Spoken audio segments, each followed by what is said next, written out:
Hello friends, this is Kush Channa and once again welcome back to Channa coaching classes. तो सबको मेरी तरफ से राम राम जी।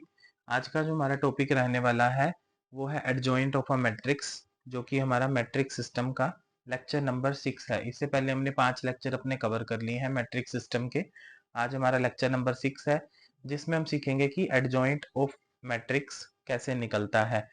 फ्रेंड्स, अगर आपको मेरी वीडियोस अच्छी लगती हैं तो आप इसके ऊपर लाइक और कमेंट कर दीजिएगा और अपने फ्रेंड्स के साथ मेरी वीडियोस को शेयर कर दीजिएगा ताकि उनकी भी हेल्प हो जाए। और आप मेरे चैनल को सब्सक्राइब कर दीजिएगा। जब आप मेरे चैनल को सब्सक्राइब करेंगे चांदना कोचिंग क्लासेस यमुनानगर, उसके बाद आप प्लेलिस्ट में जाएंगे मेरे चैनल की, तो उसमें आपको बाकी सब्जेक्ट्स की न्यूमेरिकल वीडियोस मिल जाएंगी, जैसे कि math, accounts, stats, operation research, income tax. ऐसे न्यूमेरिकल सब्जेक्ट्स की वीडियोस मैं बाकी भी अपलोड करता रहता हूँ जैसे जैसे मेरे पास टाइम होता है। तो आप वहां पर जाकर वीडियोस देख सकते हैं प्लेलिस्ट में, और आप मेरे चैनल को सब्सक्राइब कर सकते हैं और अपने फ्रेंड्स के साथ शेयर कर दीजिए ताकि उनकी भी हेल्प हो जाए। तो आज हम कवर करेंगे एडजॉइंट ऑफ अ मैट्रिक्स, जो कि मैट्रिक्स सिस्टम लेक्चर नंबर 6 है। तो इससे पहले मैंने आपको बताया था कि हमने अपना लेक्चर नंबर 5 में एक टॉपिक कवर किया था जिसका नाम था हमारे पास evaluation of determinant without expanding, जिसमें हमने ऑपरेशंस वाले क्वेश्चन किए थे। इसके मैंने आपको 3 क्वेश्चंस डिस्कस किए थे लॉन्ग वाले।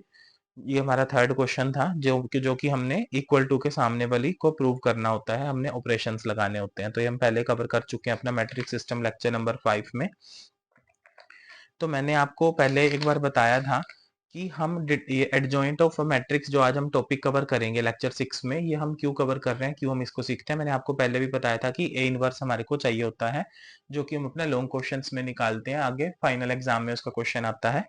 तो जब हमने पहले अपना लेक्चर नंबर 3 कवर किया था, मैट्रिक्स सिस्टम का लेक्चर 3 था, उसमें मैंने आपको बताया था कि जब हमारे पास एक सिंगुलर और नॉन सिंगुलर मैट्रिक्स होती हैं, तो नॉन सिंगुलर मैट्रिक्स क्या कहती है, जब हमारा determinant of A does not equal to zero आता है, वो हमारी नॉन सिंगुलर मैट्रिक होती है। उस केस में हमारे पास ए इनवर्स निकलता है, एडजॉइंट ए निकलना होता है, एग्जिस्ट हो जाता है। अदरवाइज सिंगुलर मैट्रिक्स में ए का इनवर्स एग्जिस्ट नहीं करता है। तो जब नॉन सिंगुलर मैट्रिक्स होगी, अगर हमारे को इनवर्स निकालने को बोला जाएगा तो हम ये फॉर्मूला लगा के इनवर्स निकाल लेंगे। इनवर्स का साइन ये होता है। तो हमने कहा था कि हम ए इनवर्स को निकालने के लिए सीखते हैं डिटर्मिनेंट ऑफ ए, जो कि हम ऑलरेडी अपना लेक्चर नंबर 3 में सीख चुके हैं, पहले से ही कवर कर चुके हैं। बट ए इनवर्स के फॉर्मूला का मेन मोटिव क्या है, देखो, one by determinant of A into adjoint A. तो एडजॉइंट ए हमने निकालना नहीं सीखा अभी तक। मैंने बताया था कि एडजॉइंट ए क्या होता है, सारे कोफैक्टर्स को निकालने के बाद जब हम उसका ट्रांसपोज कर देते हैं, उसको हम बोलते हैं एडजॉइंट ए। इसकी मैंने थोड़ी सी आपको इंट्रोडक्शन बताई थी, लेकिन हमने एडजॉइंट ए का टॉपिक डिटेल में कवर नहीं किया था। हमने सिर्फ डिटर्मिनेंट ऑफ ए का टॉपिक कवर किया था, इतना। और इसके बाद मैंने आपको एक क्वेश्चन भी सिखाया था, एक ये कोफैक्टर वाला है ना। तो इसको हम अभी थोड़ा सा डिटेल में आगे कवर करेंगे, कोफैक्टर वाले क्वेश्चंस को ही आगे लेके चलेंगे। तो हम इसकी जरूरत पड़ेगी हमारे को जब हम आगे अपना टॉपिक अभी आज कवर करेंगे। तो उसमें मैंने आपको बताया था, जो अब हम टॉपिक कवर कर रहे हैं उसका नाम है लेक्चर नंबर 6 मैट्रिक्स सिस्टम, जिसमें हम अपना टॉपिक सीखेंगे एडजॉइंट ऑफ अ मैट्रिक्स। तो एडजॉइंट हम क्यों सीख रहे हैं, क्योंकि हमने ए इनवर्स का टॉपिक कवर करना है। ए इनवर्स के टॉपिक को सीखने के लिए हमारे को डिटर्मिनेंट ऑफ ए पता होना चाहिए, एडजॉइंट ए पता होना चाहिए। तो one by determinant of A into adjoint A, जो हमारा फॉर्मूला है वो ए इनवर्स का फॉर्मूला है। ए इनवर्स का टॉपिक इसके बाद आएगा। हमने डिटर्मिनेंट का टॉपिक अपना सीख लिया है, आज हम कवर करेंगे एडजॉइंट ऑफ ए। तो इसके लिए आप अगर फ्रेंड्स बुक रेफर करना चाहते हैं, मैंने आपको पहले भी बताया था कि आप ये बुक यूज कर सकते हैं, आप किसी और ऑथर पब्लिशर बुक को भी यूज कर सकते हैं। ये जीवन सन्स पब्लिकेशन की बुक है, BBA first year first semester की बुक है, एनईपी की, कुरुक्षेत्र यूनिवर्सिटी की है। कुछ न्यूमेरिकल्स मैं इस बुक में से लेता हूँ अपनी हेल्प के लिए, कुछ मैं अपने आप से भी जनरेट करता हूँ, तो मैं बना के आपको वीडियोस देता हूँ ताकि आपकी घर बैठे हेल्प हो सके। तो आप इस बुक को रेफर कर सकते हैं अगर आप अपना न्यूमेरिकल्स क्वेश्चंस को करना चाहते हैं तो हम अपना स्टार्ट करते हैं topic adjoint of a matrix. ये क्या होता है, टॉपिक हम अब सीख रहे हैं ए इनवर्स को सीखने के लिए, क्योंकि हमारे को लॉन्ग टॉपिक कवर करना है। तो आज हम सीखेंगे एडजॉइंट ऑफ अ मैट्रिक्स। तो इसमें क्या बताया गया, ध्यान से सुनना। एडजॉइंट ऑफ अ मैट्रिक्स में हम सीखेंगे, if A is a non singular matrix then so is adjoint A. मतलब वो बता रहा है कि जो हमने पिछले सारे टॉपिक कवर कर लिए उसमें हमने सिंगुलर नॉन सिंगुलर सीख लिया था। सिंगुलर में था कि determinant of A is equal to zero. Non singular का मतलब था determinant of A does not equal to zero. तो फ्रेंड्स, एक टॉपिक हमने सीखा था सिमेट्रिक स्क्यू सिमेट्रिक, वो एक अलग चीज है। सिमेट्रिक स्क्यू सिमेट्रिक था पी क्यू वाला, 1/2 ए प्लस ए का ट्रांसपोज था पी, 1/2 a माइनस ए का ट्रांसपोज था क्यू, तो p प्लस क्यू को हम जोड़ते थे, सिमेट्रिक क्यू सिमेट्रिक का सम वापिस उस क्वेश्चन के आंसर के बराबर आ जाता था। जब हम p और p q को प्लस करते थे वापिस क्वेश्चन का आंसर बनता था, वो हम पहले सीख चुके हैं। फिर आता था सिंगुलर नॉन सिंगुलर का टॉपिक आता था। सिंगुलर नॉन सिंगुलर अलग चीज है, सिमेट्रिक क्यू सिमेट्रिक एक अलग चीज है, ठीक है। तो नॉन सिंगुलर मैट्रिक्स हमारी क्या कहती थी, सिंगुलर बोलती थी डिटर्मिनेंट ऑफ ए 0 के बराबर होगा, नॉन सिंगुलर मैट्रिक्स बोलती है determinant of A does not equal to 0। ये बात हमने पहले से पढ़ ली थी, हमने थोड़ी सी रिवाइज भी कर ली है। क्यों? क्योंकि इसमें काम आएगा। तो if A is a non singular matrix, तो हमारे पास ए एक ऐसे गिवन मैट्रिक्स होती है, जब हम उसको सोल्व करते हैं तो वो नॉन सिंगुलर मैट्रिक्स क्यों कहलाएगी, जब उसका डिटर्मिनेंट जो है 0 के इक्वल नहीं आएगा। फॉर एग्जाम्पल 5 आ गया, 7 आ गया, -2 आ गया, -3 आ गया, बट 0 नहीं आया, तो उसको हम बोलते हैं नॉन सिंगुलर मैट्रिक्स। उसके केस में जब नॉन सिंगुलर मैट्रिक्स आती है, उस केस में हम अपना एडजॉइंट ए निकालते हैं। जब determinant of A does not equal to 0 आएगा, उसी समय पर ए इनवर्स भी निकलेगा। नॉन सिंगुलर के केस में उसी समय पर एडजॉइंट ए भी निकलेगा। तो इसमें मैंने लिखा हुआ है, पेज नंबर 29 का भी मैंने साथ में बता रखा है कि इसमें मैंने कुछ बताया होगा ना वहां पे पहले वाली वीडियो में, तो वो बता रखा है इसमें, ये जो कि हमने लेक्चर नंबर 3 में कवर किया था। तो ये सिंगुलर और नॉन सिंगुलर हम सीख चुके हैं, ये अपने टॉपिक्स पहले से ही कवर कर चुके हैं। ये मैंने आपको बताया था, determinant of A does not equal to 0, तो वहां पर ए का इनवर्स एग्जिस्ट करेगा। जहां पर ए का इनवर्स निकलेगा वहीं पर हमारा एडजॉइंट ए भी निकलता है, क्योंकि ए इनवर्स को निकालने के लिए हमारे को एडजॉइंट ए चाहिए होता है। ये टॉपिक हम पहले भी कवर कर चुके हैं, ठीक है।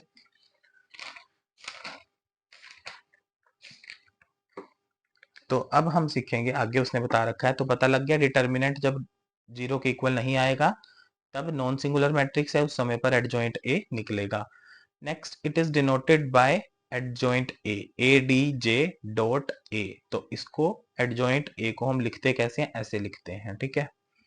Adjoint A is equal to capital A I j का ट्रांसपोज। कैपिटल ए का मतलब मैंने आपको पहले भी बताया था, कैपिटल ए का मतलब होता है किसी चीज का कोफैक्टर निकालना। फॉर एग्जांपल हमारे पास कोई मैट्रिक्स है, उसके हम सारे कोफैक्टर्स निकाल लेंगे, तो उसको हम बोलते हैं ए आई जे। स्मॉल ए आई जे का मतलब होता है मैट्रिक्स के एलिमेंट्स को ही लिख रहे हैं, उनकी पोजीशंस को, ठीक है। तो कैपिटल ए आई जे हमारा डिनोट हो रहा है कोफैक्टर्स के साथ, तो कैपिटल ए का मतलब हुआ कोफैक्टर। तो एडजॉइंट ए निकलेगा कैसे, मेन मोटिव हमारा थर्ड स्टेप है, देखना ध्यान से। Adjoint A is equal to capital A I j का ट्रांसपोज। ये जो ऊपर सिंबल लगा हुआ है, डैश लगा हुआ छोटा सा, इसको बोलते हैं ट्रांसपोज। तो adjoint A is equal to A I j का ट्रांसपोज। तो ट्रांसपोज ऑफ ऑल कोफैक्टर्स, जब हम कोफैक्टर सारे अपने निकाल लेते हैं, अगर हम उसका ट्रांसपोज कर देते हैं, रो को कॉलम में ऐसे ऐसे रोज दे रखी होती हैं, उसको हम कॉलम वाइज लिखना स्टार्ट कर देते हैं, उसको हम बोलते हैं एडजॉइंट ए निकालना, ठीक है। फॉर एग्जाम्पल जैसे मैंने आपको यहाँ पर लिखा हुआ है, cofactor this capital A I J is equal to capital A11 A12 A13 A21 A22 A23 A31 32 33। ये एलिमेंट नहीं है, एंट्रीज नहीं है, यहाँ पर सारी जगह पर कैपिटल ए यूज किया हुआ है मैंने। कैपिटल ए का मतलब होता है कि ये सारे कोफैक्टर हैं, ना कि उसके एलिमेंट्स हैं। And the transpose of all the cofactors, उसने बोला कि जो सारे कोफैक्टर्स निकालने के बाद उसका ट्रांसपोज किया जाएगा, वो इक्वल आएगा एडजॉइंट ऑफ ए के। तो एडजॉइंट ए का मतलब हुआ जब हम सारे कोफैक्टर्स निकाल चुके हैं, उसका ट्रांसपोज करना। तो फॉर एग्जांपल जैसे कि मैंने यहाँ पर बताया है, therefore adjoint A is equal to capital A I j का ट्रांसपोज। कैपिटल ए आई जे ये वाला था हमारा, जिसका दूसरा नाम था कोफैक्टर, ठीक है। ए आई जे कैपिटल वाले को बोलते हैं कोफैक्टर। तो जैसे मैंने यहाँ पर लिखा है कैपिटल A11 A12 A13, तो ये फर्स्ट रो में था, मैंने इसको फर्स्ट कॉलम में लिख दिया, capital A11 A12 A13। Next A21 22 23 A21 22 23 A31 32 33, ये थर्ड रो में था, तो हम थर्ड कॉलम में लिख देंगे A31 A32 A33। तो ये हमारा एडजॉइंट ऑफ अ मैट्रिक्स का टॉपिक है, जो कि हमने कोफैक्टर सबसे पहले निकालने होते हैं। कोफैक्टर्स को अगर हम ट्रांसपोज करके लिख देते हैं इस तरीके से, उसको हम बोलते हैं एडजॉइंट ऑफ अ मैट्रिक्स। इसके आगे जो मैंने रेड कलर की नंबरिंग लिखी हुई है, 1 2 3 4 5 6 तक नंबरिंग है। ये जो स्टार वाले पॉइंट है, मेन मेन अच्छी चीजें जो दिमाग में रखने वाली है, याद करने वाली है, वो चीजें हैं। तो मैंने 6 पॉइंट्स में इसको कवर किया, मैंने 3 पॉइंट ये कवर कर लिए हैं अपने एग्जाम्पल के साथ। अब आएगा फोर्थ पॉइंट, उसने बोला है कि ए इंटू एडजॉइंट ए अगर किया जाता है, अगर उसके इक्वल में हम रखते हैं एडजॉइंट ए इंटू ए, इसका मतलब है मल्टीप्लाई। तो ए को अगर हम एडजॉइंट ए के साथ मल्टीप्लाई करते हैं, एडजॉइंट ए क्या है जो हम निकालेंगे, ए कौन है जो क्वेश्चन गिवन होएगा, उसको हम इसके साथ मल्टीप्लाई करेंगे, या फिर हम पहले एडजॉइंट ए को रखते हैं जो हम निकालेंगे सोल्व करके, और उसको हम मल्टीप्लाई करते हैं जो क्वेश्चन में ए दे रखा है। तो ये सारा किसके इक्वल आएगा, determinant of A into I N. I N का मतलब है यहाँ पर आइडेंटिटी मैट्रिक्स। आइडेंटिटी मैट्रिक्स क्या होती है, अगर हम छोटा क्वेश्चन सोल्व कर रहे हैं 2 इंटू 2 ऑर्डर मैट्रिक्स वाला, तो उसमें 1 1 0 0 वाला होता है ना, वो वाली मैट्रिक्स बनेगी। अगर हम लॉन्ग क्वेश्चन सोल्व कर रहे हैं तो आइडेंटिटी मैट्रिक्स बड़े वाली लगेगी, 1 1 1, बाकी सारे जीरो हो जाएंगे। तो ऐसे डायगोनल में हम 1 1 1 लिखते हैं, उसको आइडेंटिटी मैट्रिक्स बोलते हैं, बाकी सारे एलिमेंट जीरो होते हैं। ये हम पहले सीख चुके हैं मैट्रिक सिस्टम लेक्चर नंबर 1 में। तो I N denotes, I N का यहाँ पर मतलब बता रखा है the N rowed unit matrix. N rowed का मतलब है कि जितनी रो और कॉलम की हमारी बात हो रही है, लॉन्ग क्वेश्चन चल रहा है, शॉर्ट क्वेश्चन चल रहा है, उसी के हिसाब से हम अपनी आई को भी लेंगे। आई मतलब आइडेंटिटी, तो I1 भी हो सकती है, I2 और I3। तो इसको हमने आई एन को बोला हुआ है, I1 I2 और I3। ठीक है, आई मैट्रिक्स क्या है, जब हम इसका लॉन्ग न्यूमेरिकल सोल्व करेंगे अभी अभी आपको क्लियर हो जाएगा कि आई क्या है। ठीक है, फिफ्थ पॉइंट है ए इंटू एडजॉइंट ए का डिटर्मिनेंट लिया जाए। तो सबसे पहले क्या करना है, जो क्वेश्चन में ए दे रखा है, एडजॉइंट है जो हमने निकाल लिया है, उन दोनों को मल्टीप्लाई करने के बाद अगर उस चीज का डिटर्मिनेंट लिया जाता है तो वो बराबर आएगा determinant of A into adjoint ए का डिटर्मिनेंट के बराबर। मींस अगर हम जो क्वेश्चन गिवन है ए मैट्रिक्स, उसका डिटर्मिनेंट निकालते हैं, और जो एडजॉइंट हम आंसर निकाल चुके हैं उसका डिटर्मिनेंट निकालते हैं, फिर दोनों डिटर्मिनेंट को निकालने के बाद आपस में मल्टीप्लाई करते हैं, तो ये किसके इक्वल आता है, जो क्वेश्चन में ए दिया हुआ था और जो हमने आंसर में निकाला था एडजॉइंट ए, दोनों को मल्टीप्लाई करने के उसके बाद टोटल का अगर हम डिटर्मिनेंट निकालते हैं तो ये दोनों आपस में इक्वल आते हैं। ये सारी प्रॉपर्टीज हैं, मतलब ना उसके कुछ रूल्स हैं बताए हुए हैं जो आपको लर्न करने हैं, याद रखने हैं, दिमाग में रखने हैं। ये पेपर में लिखे हुए आते हैं बट हमने इसको प्रूव करना होता है, तो ये वाला सबसे ज्यादा आता है ये वाला। इसका हम एक अभी न्यूमेरिकल भी कवर करेंगे। ये जो जो रेड पेन से मैंने लिखा हुआ है आपको अच्छे से दिमाग में होना चाहिए।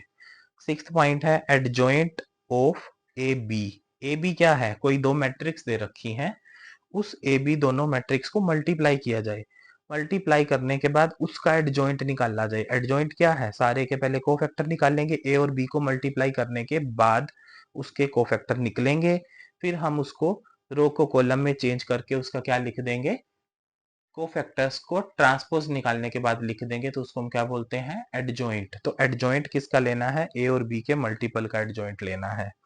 तो वो किसके इक्वल आएगा, जो हमारा adjoint of B into adjoint of A है।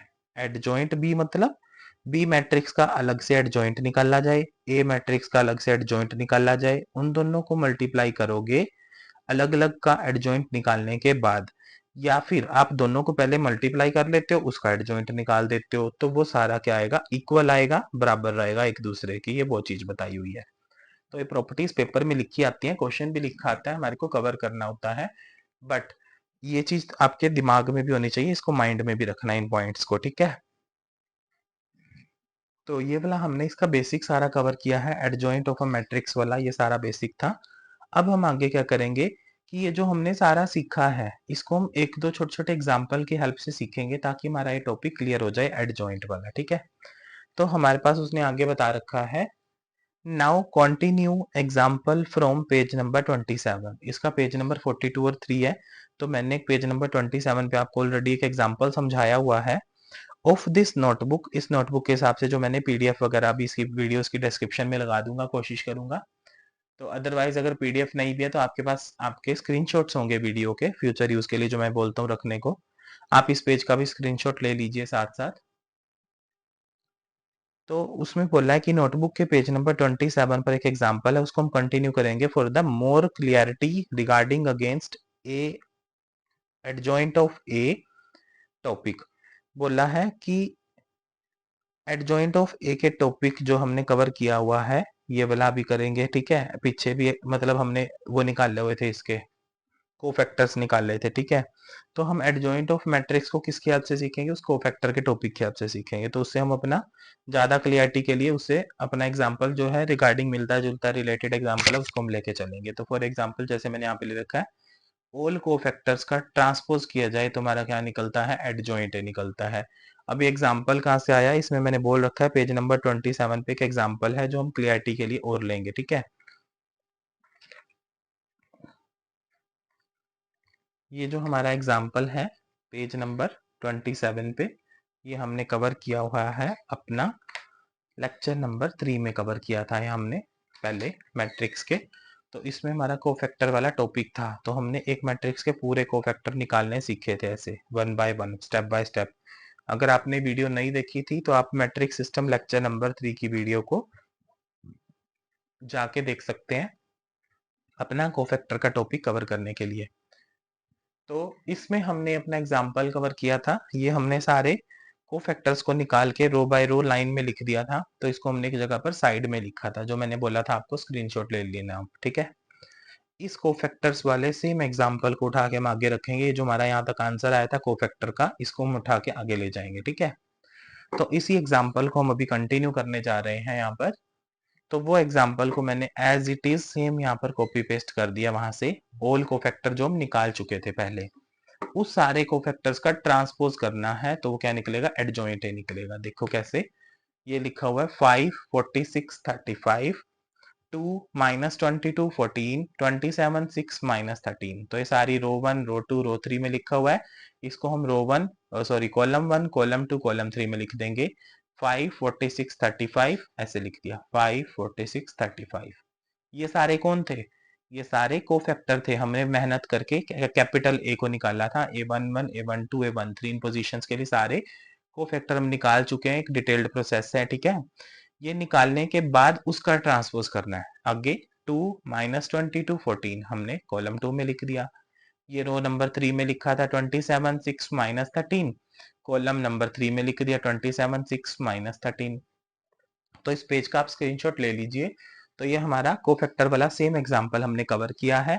कोफैक्टर्स का हमने ट्रांसपोज कर दिया तो हमारे पास क्या निकल के आ गया, एडजॉइंट ऑफ अ मैट्रिक्स, ठीक है। तो ये आपको थ्योरी का बेसिक पता होना चाहिए, और ये हमने अपना एग्जांपल कवर कर लिया, इससे आपको क्लियर हो गया होगा कि एडजॉइंट ए क्या होता है। अब ये जो स्टेटमेंट दे रखी है A into adjoint A into A is equal to determinant of A into I n, ये इंपॉर्टेंट टॉपिक है। ये statement as it is paper में लिखी आती है, क्वेश्चन पेपर में काफी बार आता है, चाहे वो एमडीयू यूनिवर्सिटी है, केयूके यूनिवर्सिटी है, या फिर सीडीएलयू है, कोई भी यूनिवर्सिटी है जहां पर अगर मैथ आप पढ़ रहे हो ग्रेजुएशन में, तो ये वाला क्वेश्चन आने के चांसेस पेपर में होते हैं, ठीक है। तो हम इस टॉपिक को कवर करेंगे, एडजॉइंट वाले टॉपिक को। तो इस लॉन्ग क्वेश्चन की हेल्प से हम इस टॉपिक को सीखेंगे डिटेल में, ताकि आपको क्वेश्चन अच्छे से क्लियर हो जाए फाइनल एग्जाम के लिए, ठीक है। तो हम इस क्वेश्चन को स्टार्ट करने जा रहे हैं, इसको ध्यान से सीखना। हम एक ही लॉन्ग क्वेश्चन कवर करेंगे एडजॉइंट वाले टॉपिक का, मैट्रिक सिस्टम लेक्चर 6 में। क्वेश्चन दे रखा है, ये क्वेश्चन सेम आपकी बुक में भी दिया हुआ है, एज इट इज वहीं पे बिल्कुल सेम है, बट हमने सोल्व थोड़ा अलग तरीके से अपने तरीके से किया इसको solve. Find the adjoint of the matrix A 1 4 5 3 2 6 0 1 0 and verify that A into adjoint A is equal to adjoint A into A is equal to determinant of A into I3। मतलब ये जो इसके साथ मल्टीप्लाई अगर I3 को किया जाता है डिटर्मिनेंट को निकालने के बाद, तो वो इनकी मल्टीप्लिकेशन के इक्वल आएगा।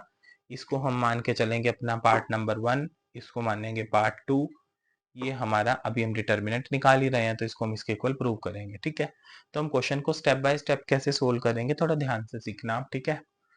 तो हमने लिया सॉल्यूशन में, let determinant is equal to 1 4 5 3 2 6 और 0 1 0। ये ब्रैकेट्स की फॉर्म में था, हमने इसको डिटर्मिनेंट की फॉर्म में लिख दिया, डेल्टा का साइन लगा के ऐसे बार लगा दिया साइड्स पे, मॉड्यूलस का साइन लगता है जैसे। तो हमने यहाँ पर ब्रैकेट्स के लिए ऐसे इसको क्लोज नहीं किया, ठीक है।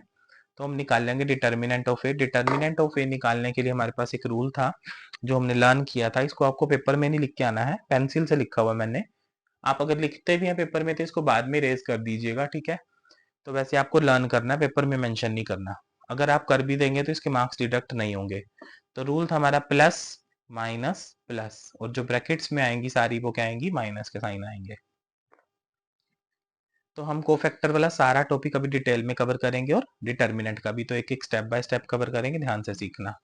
तो रूल था प्लस माइनस प्लस का, डिटर्मिनेंट हमने इसका निकालना है। तो determinant of A is equal to, ये रहा 1, रख दिया हमने, प्लस का 1 था। आगे इसके साथ ही पोजीशन कट जाएगी, इस पोजीशन का नाम था A11, एलिमेंट की A11 की जगह का क्या था, A11 इसका पोजीशन का नाम है, ठीक है, एलिमेंट की। तो फर्स्ट रो कट होगी, फर्स्ट कॉलम कट हो गया, तो 2 into 0 will be 0, 6 into 1 will be 6, तो 0 माइनस 6। नेक्स्ट माइनस का साइन था तो -4, इसको हम एक्सपैंड करते हैं रो 1 के थ्रू, पहली रो को ही लेके चलते हैं तीनों एलिमेंट को यहाँ पर लिखने के लिए। तो दूसरा एलिमेंट था 4, तो 4 के आगे साइन कौन सा आएगा, माइनस का साइन आएगा। तो -4, जब ये हमारा इस पोजीशन का नाम है A12, 1 मतलब पहले कौन आती है, रो, तो A1 रो को कट कर दिया, ये 1 2 के बाद मतलब बाद में कौन था 2, तो सेकंड कॉलम को कट कर दिया, ये कट हो गया, तो इसके बाद बचा 3 इंटू 0 0, 6 इंटू 0 विल बी 0।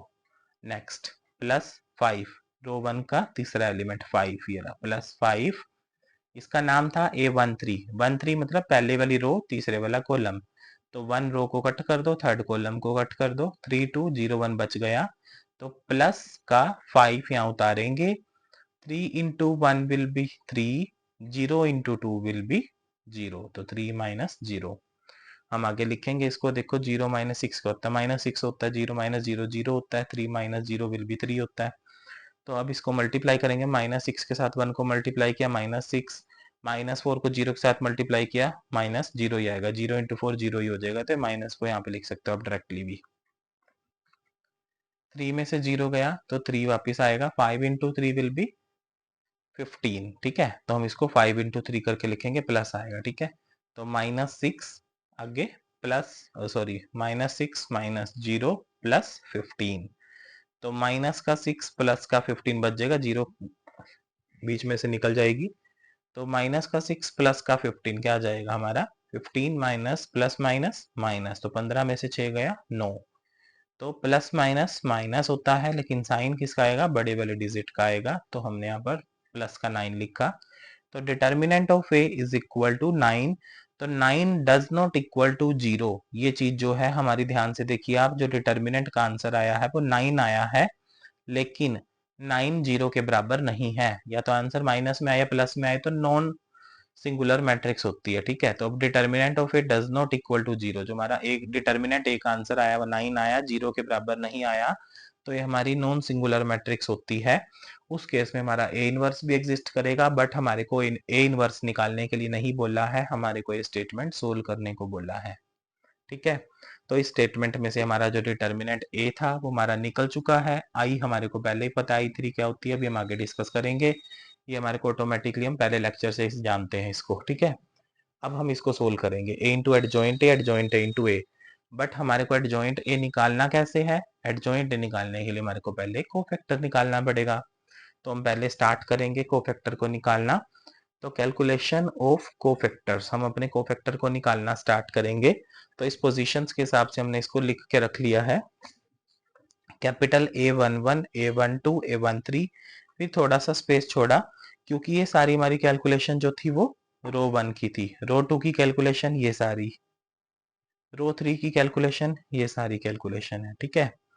तो A11 A12 A13 A21 22 23 31 32 33, तो ए के पैर में जो जो डिजिट्स लिखे हुए हैं, तो हम is equal to next step बना के इसका एरो डाल के लिखते हैं।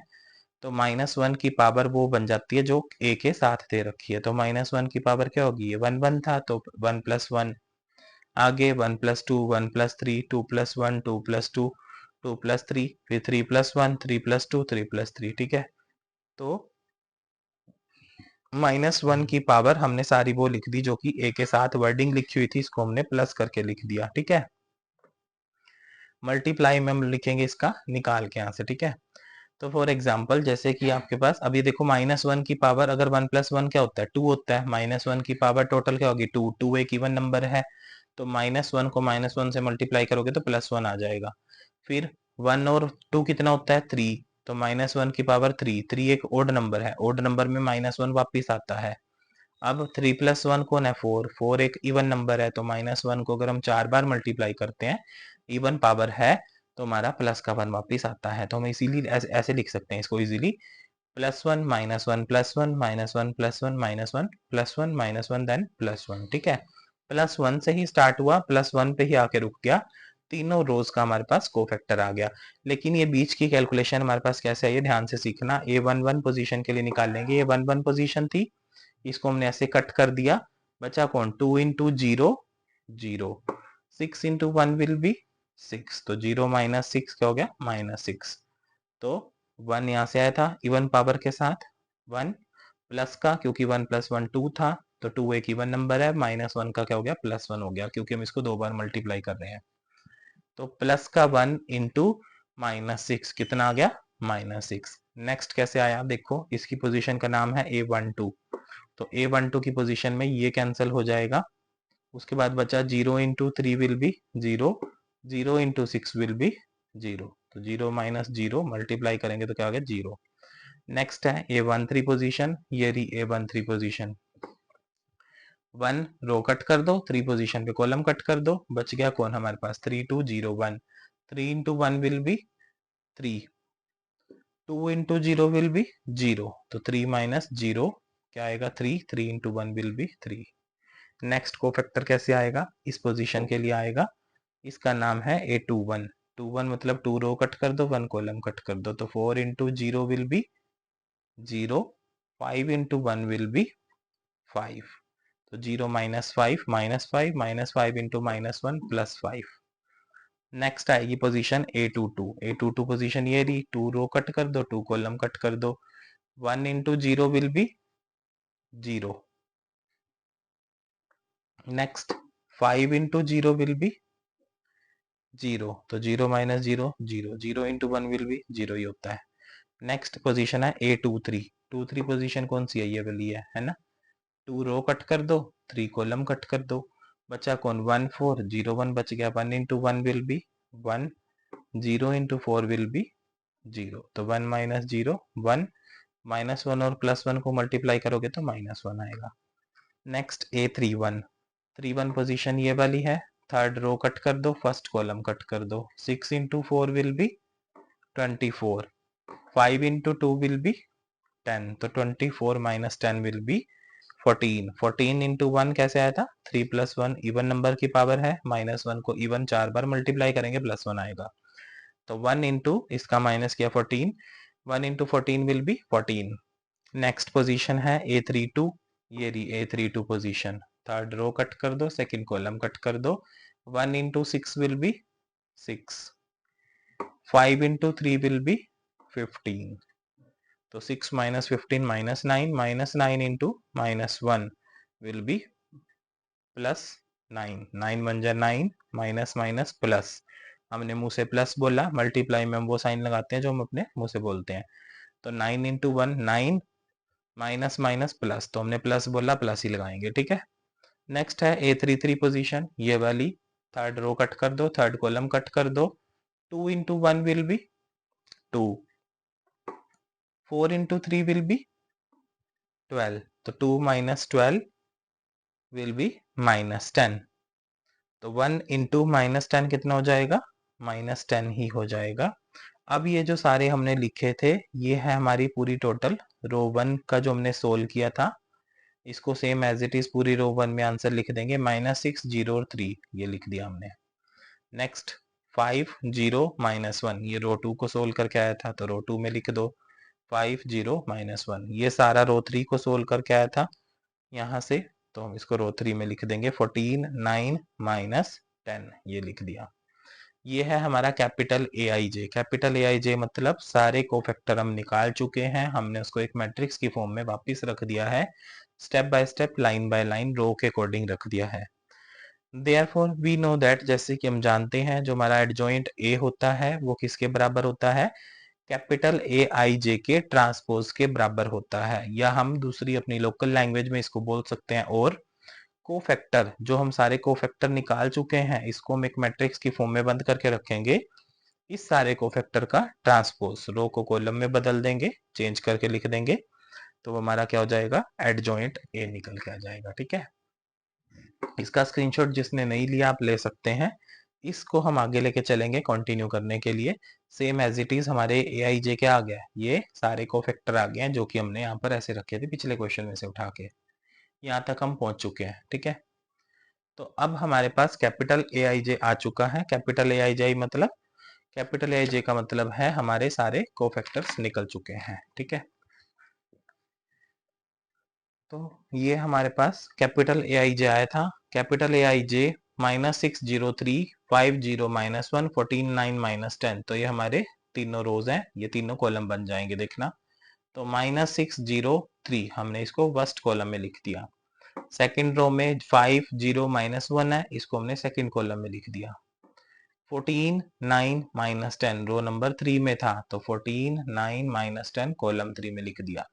तो फर्स्ट रो का फर्स्ट कॉलम बन गया, सेकंड रो का सेकंड कॉलम बन गया, थर्ड रो का थर्ड कॉलम बन गया। ये सारे कौन थे, capital A I J. Capital A आई जे मतलब कोफैक्टर्स।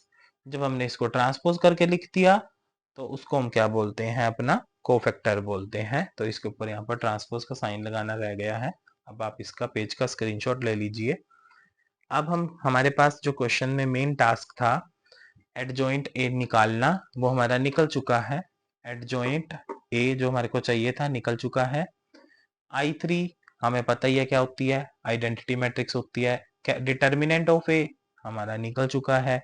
अब हमारा मेन काम है इसको वेरीफाई करना, इस पूरी स्टेटमेंट को सोल्व करके दिखाना। तो इसमें सबसे पहला टास्क दिया हुआ है ए इंटू एडजॉइंट ए करना। ए कौन था, जो हमारे पास क्वेश्चन गिवन है, ये ए। एडजॉइंट ए हम निकाल चुके हैं। एडजॉइंट ए को पहले रख के बाद में ए को रख के मल्टीप्लाई करो, बात तो एक ही है। उसने कहा कि बट इसको प्रूव करके दिखाना ही दिखाना है। किसी चीज को पहले रख के मल्टीप्लाई किया है, बाद में रख के मल्टीप्लाई किया है, क्या आंसर उसके सेम आते भी हैं नहीं आते हैं, बट उसने पेपर में पर्सन ने बोला है कि मेरे को शो करके दिखाओ। तो is equal to determinant of A into I3। हम इसको सोल्व करेंगे। अब हम इसको नाम देंगे वेरिफिकेशन। ठीक है, आपने पेपर में ऐसे डिफरेंट पेन्स यूज नहीं करने हैं। जैसे कि कुरुक्षेत्र यूनिवर्सिटी में सिर्फ ब्लू पेन ही अलाउड है, ब्लैक भी अलाउड नहीं है। ठीक है, ब्लैक पेन अलाउड करना मना किया हुआ है आंसर शीट की इंस्ट्रक्शंस में। तो आप सिर्फ blue pen, pencil, eraser, scale ही यूज कर सकते हैं फाइनल एग्जाम में। अगर आपकी यूनिवर्सिटी ब्लैक पेन वगैरह अलाउड करती है तो आप यूज कर सकते हैं। रेड और ग्रीन पेन मैंने जस्ट आपको समझाने के लिए यूज करने के लिए लिखा है। नेक्स्ट हमारे पास है verification. a into adjoint a is equal to adjoint a into a is equal to determinant of a into I3। तो हम सबसे पहले इस एरिया को सोल्व करेंगे, a into adjoint a को। तो a into adjoint a is equal to, देखो आप देखेंगे कि मैंने हर इक्वल टू के पहले उस चीज का नाम लिखा हुआ है कि मैं किसको सोल्व करने जा रहा हूँ। यहाँ तक मैंने a into adjoint a solve किया है। ऑल्सो सेम हमने adjoint a into a solve किया। मैंने हर स्टेप के आगे लिखा है कि मैं किस चीज को सोल्व कर रहा हूँ। एग्जामिनर को ये बात पता होनी चाहिए कि जो चीज हम सोल्व कर रहे हैं उसका नाम क्या है, एटलीस्ट उसको बताएंगे तो सही कि क्या सोल्व कर रहे हैं। अगर आप ये चीज नहीं लिखते हैं तो आपके चांसेस हैं कि मार्क्स कट सकते हैं। ठीक है, हमने मार्क्स काटने का किसी को मौका नहीं देना है, तो हम इसके स्टेप्स को प्रॉपर लिखते हुए चलेंगे। ए इंटू एडजॉइंट ए कौन था, हमारी मैट्रिक्स जो कि क्वेश्चन में दिगी बनती है। देखो 1 4 5 3 2 6 0 1 0 सेम लिख दी, 1 4 5 3 2 6 0 1 0। नेक्स्ट हमारे पास क्या था, एडजॉइंट ए। एडजॉइंट ए कहाँ से आया, जो हम आंसर निकाल चुके हैं, ए इंटू एडजॉइंट ए। इस एरिया को हम सोल्व कर रहे हैं। अब फिर इसके बाद सोल्व करेंगे एडजॉइंट ए इंटू ए, यहाँ से ए इंटू I3। ये हमारे को पता I3 किसकी इक्वल होती है, आई होती है हमारी आइडेंटिटी मैट्रिक्स। जैसे कि हम 3 इंटू 3 ऑर्डर का क्वेश्चन सोल्व कर रहे हैं तो I3 यूज होएगी। I3 का मतलब होता है 1 1 1 3 टाइम बड़े वाली मैट्रिक्स, बाकी सारे एलिमेंट्स जीरो। तो डायगोनल एलिमेंट्स हमारा 1 1 1 होएगा, उसको हम बोलते हैं I3। अगर इसको हम 2 इंटू 2 ऑर्डर में लिख देते, ये वाली लाइन पूरी गायब कर देते, इतना ही लिख देते इसको, तो वो हमारा बन जाता I2। जैसे कि ये हमारा क्या बन गया है, एक I2 बन गया ये वाला। ठीक है, अब ये वैसे I3 दे रखी है। तो हम करेंगे इसको a इंटू एडजॉइंट a। तो a क्वेश्चन में से उतारा, ये एडजॉइंट a उतारा, इसको हम 3 इंटू 3 ऑर्डर की मल्टीप्लीकेशन करेंगे। अगर आपको 3 इंटू 3 ऑर्डर की मल्टीप्लीकेशन नहीं आती है तो आप मैट्रिक सिस्टम लेक्चर 1 और मैट्रिक सिस्टम लेक्चर नंबर 2 को ध्यान से वीडियो को देख सकते हैं। तो फर्स्ट रो को तीनों कॉलम के साथ मल्टीप्लाई करके फर्स्ट रो में ही लिखना है, फिर उसके बाद दूसरी रो की बारी आएगी। 1 into -6 4 into 0 0 5 into 3 will be 15। थोड़ा सा स्पेस छोड़ेंगे, फर्स्ट रो को सेकंड कॉलम के साथ मल्टीप्लाई करेंगे, 1 into 5 5, 4 into 0 0, 5 into -1 -5। थोड़ा सा स्पेस छोड़ा, फर्स्ट रो को थर्ड कॉलम से मल्टीप्लाई करेंगे। 1 into 14 14, 4 into 9 36, 5 into 10 -50, क्योंकि -10 था। फिर अब फर्स्ट रो कंप्लीट होगी, दूसरी रो की बारी। अब तीनों कॉलम के साथ सेकंड रो मल्टीप्लाई होगी, तो 3 into -6 -18, 2 into 0 0, 6 into 3 will be 18। थोड़ा सा स्पेस छोड़ेंगे। 3 into 5 15, 2 into 0 0, 6 into -1 -6। थोड़ा सा स्पेस छोड़ेंगे। 3 into 14 42, 2 into 9 18, 6 into -10 -60। थोड़ा सा फिर अब हम आगे चलेंगे। थर्ड रो को तीनों कॉलम के साथ मल्टीप्लाई करेंगे। 0 into -6 0, 0 into 1 1 into 0 0, 0 into zero into 3 will be 0। अब थर्ड रो को सेकेंड कॉलम के साथ मल्टीप्लाई करेंगे, थोड़ा सा स्पेस छोड़ के। 0 इंटू 5 0, 1 इंटू 0 0, 0 इंटू -1 0। किसी भी चीज को 0 से मल्टीप्लाई किया जाए 0 ही आती है। 0 into 14 will be 0, 1 into 9 will be 9, 0 into -10 0। तो हमारा a इंटू एडजॉइंट a की मल्टीप्लीकेशन होगी। इसको हम सोल्व करके आंसर निकाल के रखेंगे। इसको हमने सोल्व किया, -6 प्लस का 15 तो 9 आ गया। 5 प्लस और माइनस का कैंसल 0, 14 36 50 होता है, तो 50 में से 50 गया 0। 18 और 18 प्लस माइनस कैंसल 0, 15 में से 6 गया प्लस का 9।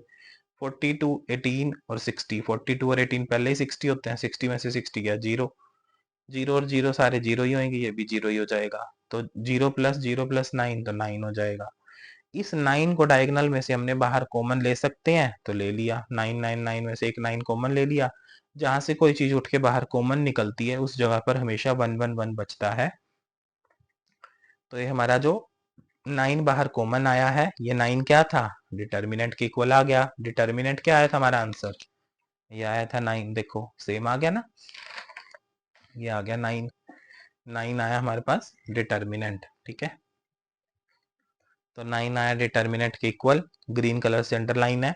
और टिक लगे हुए हैं किसके ऊपर, I3 पे। तो I3 किसकी इक्वल होती है, 1 1 1 की इक्वल होती है डायगोनल मैट्रिक्स के। लिख दी हमने, देखो आइडेंटिटी मैट्रिक्स। तो ये हमारा सोल्व हो गया स्टेप नंबर 1, ये चीज सोल्व हुई है हमारी, ठीक है। इसको हमने नाम दिया हुआ है स्टेप नंबर 2। और आगे हमारे पास आएगा a into determinant of a into I3 हमने निकाल ही लिया है, तो ठीक है। इस एरिया को हमारे पास नाम है, क्या है, 1 पार्ट।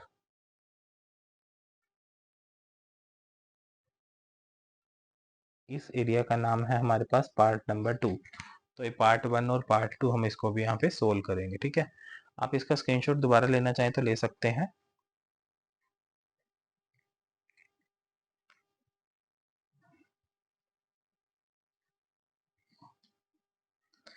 अब हमने पार्ट 1 को सोल्व कर लिया है, हम आगे चलेंगे पार्ट नंबर 2 को सोल्व करने। पार्ट 2 को सेम तरीके से सोल्व करेंगे ऐसे ही। तो also adjoint A into A, adjoint A पहले रख दिया, ए बाद में रख दिया। एडजॉइंट ए इंटू ए, तो एडजॉइंट ए कौन था हमारा, जो आंसर निकला था ये वाला। ए कौन था, हमने क्वेश्चन में से सेम उतारा था, इसको बाद में रख दिया। अब सेम प्रोसेस यूज करेंगे, 3 इंटू 3 ऑर्डर की मल्टीप्लाई करेंगे। पहले आ गया हमारा एडजॉइंट ए, बाद में आ गया है ए। -6 इंटू 1 -6, 5 इंटू 3 15, 14 इंटू 0 0, स्पेस छोड़ा।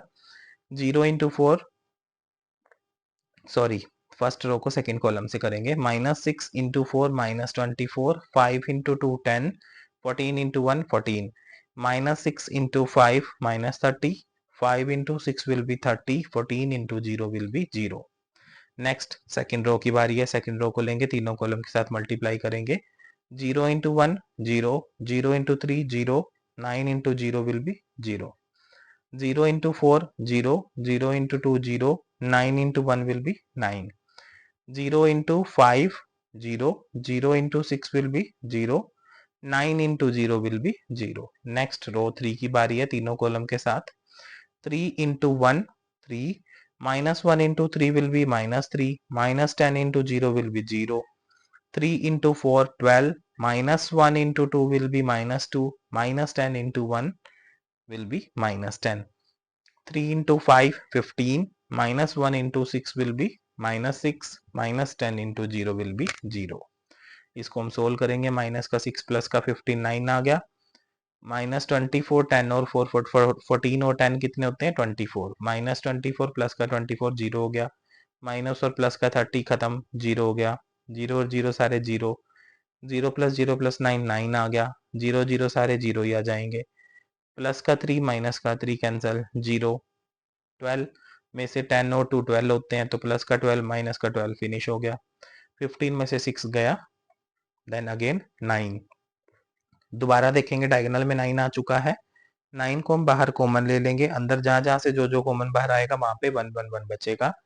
तो इसको सारे में से हमने 9 बाहर कॉमन ले लिया। 1 1 1 डायगोनल में बच गया। ये सारी हमारी क्या है टिक वाली और ये टिक वाली I3 मतलब आइडेंटिटी मैट्रिक्स बन गया है। और ये 9 और डिटर्मिनेंट को मैंने अंडरलाइन किया हुआ है। डिटर्मिनेंट हमारा 9 आ चुका है सेम एज इट इज। तो ये था हमारा स्टेप 1, ये था स्टेप 2, ये हमारा कंप्लीट हो चुका है। इक्वल टू में कौन आ रहा है determinant of A into I3। अगर आप ये भी शो करना चाहें तो कर सकते हैं, इसमें कोई प्रॉब्लम नहीं है, बट ये ऑलरेडी हमारा कवर हो ही रहा है। तो डिटर्मिनेंट क्या था हमारा पहले ही पता है, हमारे को 9 आ चुका है, हम सोल्व कर चुके हैं। यहाँ पे I3 सबको ही पता है कि I3 हमारी क्या होती है आइडेंटिटी मैट्रिक्स होती है इसके जैसी। तो ये उसके इक्वल पहले ही प्रूव हो रहा है, तो हमने इसको यहाँ तक छोड़ दिया है क्वेश्चन को। लास्ट में हम एक लाइन जरूर लिख के आएंगे पेपर में, from first and second show that a into adjoint a is equal to adjoint a into a is equal to determinant of a into I3। ये हमने आंसर जरूर निकाल के देके आना है। मतलब ये लास्ट में क्या है कि जैसे कि हम सारा क्वेश्चन सोल्व कर चुके हैं, सारा काम कंप्लीट हो गया 95%। अगर आप ये लाइन नहीं लिख के आते तो क्या 5% टास्क तो अभी भी पेंडिंग है ना, जो शो कर दिया, बट उसको बताओ तो सही कि आपने क्या बोला था और हमने क्या शो करके दिखाया है। ठीक है, तो यहाँ तक फ्रेंड्स इतना ही इस वीडियो में। Thank you very much for watching my YouTube channel and this video. आप इस पेज का स्क्रीनशॉट ले लीजिए। इससे नेक्स्ट लेक्चर जो हमारा आएगा उसमें हम अपना टॉपिक कवर करेंगे इनवर्स सोफा स्क्वायर मैट्रिक्स। अभी तक हम अपने टॉपिक कवर कर चुके हैं simple multiplication, addition, subtraction, symmetric, skew symmetric क्या होता है, सिंगुलर नॉन सिंगुलर क्या होता है, कोफैक्टर हमने कवर कर लिया है, एडजॉइंट का टॉपिक हमने कवर किया, डिटर्मिनेंट का टॉपिक हमने कवर किया है, एक्सपेंशन वाला टॉपिक हमने कवर कर लिया है जिसमें कि हम अपने ऑपरेशंस लगाने सीखते हैं। इसके बाद हम अपना टॉपिक सीखेंगे inverse of a square matrix, जो कि हमारा लेक्चर नंबर 7 आएगा मैट्रिक्स का। इसके इनवर्स के टॉपिक के बाद हम सीखेंगे अपना वो रो और कॉलम ऑपरेशंस लगते हैं जिसमें कि हम अपना ए इनवर्स निकालते हैं, उसको हम बोलेंगे लेक्चर 8 में कवर करेंगे। नेक्स्ट हमारे पास क्रैमर रूल आएगा। क्रैमर रूल के बाद हमारे पास मैट्रिक्स मेथड आता है, फिर हमारा ये जो चैप्टर है फिनिश हो जाएगा। Thank you so much friends for watching this YouTube channel, and please like and share and comment on this video. Thank you so much.